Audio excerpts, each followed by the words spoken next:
నమో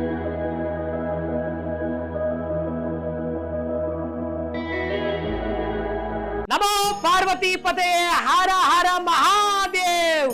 ముందుగాల ఛత్రపతి శివాజీ మహారాజ్ జయంతి శుభాకాంక్షలు మన హిందూ జనానికి అందరికీ. ఛత్రపతి శివాజీ మహారాజ్ ఈ అఖిల భారతదేశాన్ని మొత్తం ఏకం చేసిన మరాఠా యోధుడు. మరాఠుల కోసం, అదేవిధంగా భారతదేశంలో ఉన్నటువంటి ఈ యొక్క హిందువుల కోసము ఆయన చేయని పోరాటాలు లేవు. అదేవిధంగా ఈ ఛత్రపతి శివాజీ మహారాజ్ 1630లో శివనేరి కోట దగ్గరనైతే జన్మించిండు. ఛత్రపతి శివాజీ మహారాజ్ యొక్క తండ్రి గారు షాహాజీ భోస్లే, తల్లి జిజియాబాయి. ఈ షాహాజీ ఏం చేసేవారంటే ఒక వ్యవసాయ కుటుంబం నుంచి వచ్చిన వ్యక్తులు. అదేవిధంగా ఛత్రపతి శివాజీ మహారాజ్ గారైన వాళ్ళ తల్లి గారు జిజియాబాయి చిన్నప్పటి నుంచే ఛత్రపతి శివాజీ మహారాజ్కి విద్యాబుద్ధులు నేర్పించడంతో పాటు ఆడవాళ్లను, స్త్రీమూర్తులను ఏ విధంగా గౌరవించాలి, శత్రువులను ఏ విధంగా ఎదుర్కోవాలి అనే మంచి బుద్ధులు ఛత్రపతి శివాజీ యొక్క తల్లి శివాజీ మహారాజ్ గారికి అయితే నేర్పించిందని చెప్పుకోవాలి. అదేవిధంగా ఛత్రపతి శివాజీ మహారాజ్ మరాఠా సామ్రాజ్యాన్ని స్థాపించడానికి ఎన్ని యుద్ధాలు చేసిందంటే కొత్త వినూత్నమైన యుద్ధ ప్రాతిపదికలతో పాటు అదేవిధంగా కొత్త వినూత్నమైన యుద్ధ నౌకను, అదేవిధంగా గెరిల్లా యుద్ధాల లాంటి పెద్ద యుద్ధాలను ఇప్పటి వరకు ఎవరు చేయలేనటువంటి ఆ యొక్క యుద్ధాలను జనాల్లోకి, అదేవిధంగా మొఘల్ సామ్రాజ్యాలు అయితేనేమి, ఇతర శక్తులనైతేనేమి వాటినన్నింటినీ వశం చేసుకొని మరాఠా సామ్రాజ్యాన్ని స్థాపించడానికి మొట్టమొదటిగా పునాదులు వేసిన మహారాజ్ ఎవరంటే ఛత్రపతి శివాజీ మహారాజ్ అని చెప్పుకోవచ్చు. అసలు ఛత్రపతి అంటే ఏంటిదంటే తన కోసం తాను జీవించకుండా చుట్టుపక్కల ఉన్నటువంటి జనం కోసం కానీ, అదేవిధంగా భారతదేశంలో ఉన్నటువంటి మన హిందువుల కోసమే కానీ, అదేవిధంగా మరాఠీ ప్రజల కోసమే కానీ తన కోసం తాను జీవించకుండా ఎదుటి వాళ్ళ కోసం జీవించుకుంటూ ఎదుటి వాళ్ళ కష్ట సుఖాలను అర్థం చేసుకొని వాళ్ళు బాధలో ఉన్నప్పుడు వాళ్ళ బాధను తొలగించి వాళ్ళ ముఖాలలో సంతోషాన్ని నింపే మంచి పేరే ఛత్రపతి. అట్లాంటి ఛత్రపతి అనే బిరుదును ఛత్రపతి శివాజీ మహారాజ్కు మాత్రమే ఆ యొక్క బిరుదు అంకితం అవుతుందని చెప్పొచ్చు. గట్లాంటి ఘన చరిత్ర గల ఛత్రపతి శివాజీ మహారాజ్ యొక్క చరిత్రను ఈ రోజు మనం చెప్పుకోబోతున్నాం. మరాఠా సామ్రాజ్య స్థాపన శివాజీ తన యుద్ధ ప్రణాళికను చిన్న వయసులోనే ప్రారంభించాడు.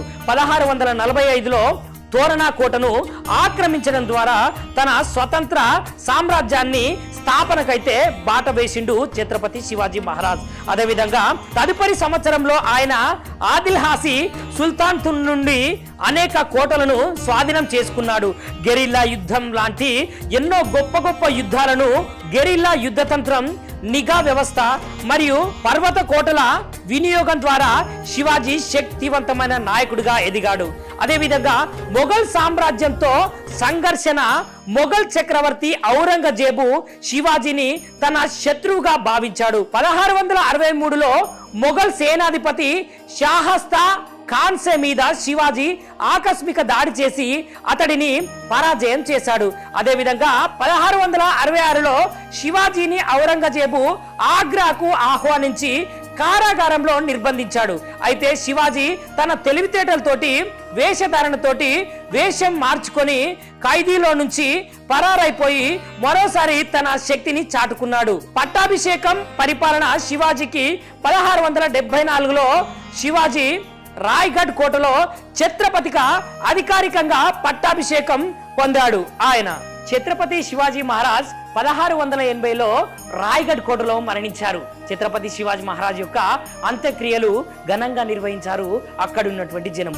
అదేవిధంగా ఆయన ఎంతో ప్రేమతో పెంచుకున్న వ్యాఘ్యు ఏదైతే ఉన్నదో ఆయన యొక్క కుక్క శివాజీ గారి చితిలో, అదేవిధంగా శివాజీ గారి మరణానంతరము ఆ వ్యాఘ్యు కూడా చాలా బాధను అనుభవించి శివాజీ గారి యొక్క ప్రేమ ఏదైతున్నదో ఆ ప్రేమకు ముగ్ధురాలైన ఆ వ్యాగ్యు అనే కుక్క, ఆ కుక్క కూడా కొన్ని కథనాల్లో ఏ విధంగా ఉందంటే ఆయన యొక్క చితి ఏదైతున్నదో ఆ చితి మంటల్లో దూకి ఆ యొక్క కుక్క కూడా ప్రాణార్పణ చేసుకున్నది అనే భావననైతే మనందరిలో ఉన్నది. మరి ఇదండి ఛత్రపతి శివాజీ మహారాజ్ యొక్క కథ.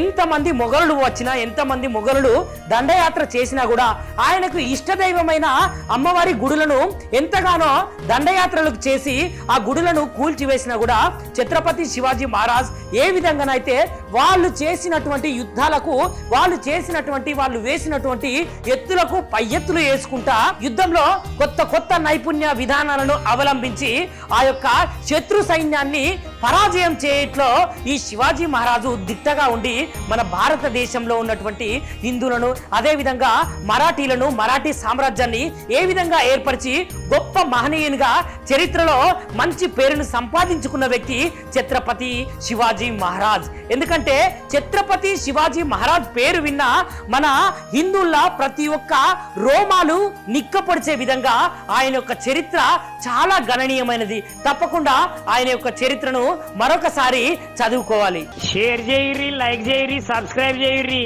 మర్చిపోకుండా గంట సింబల్ అయితే ఒత్తురులా.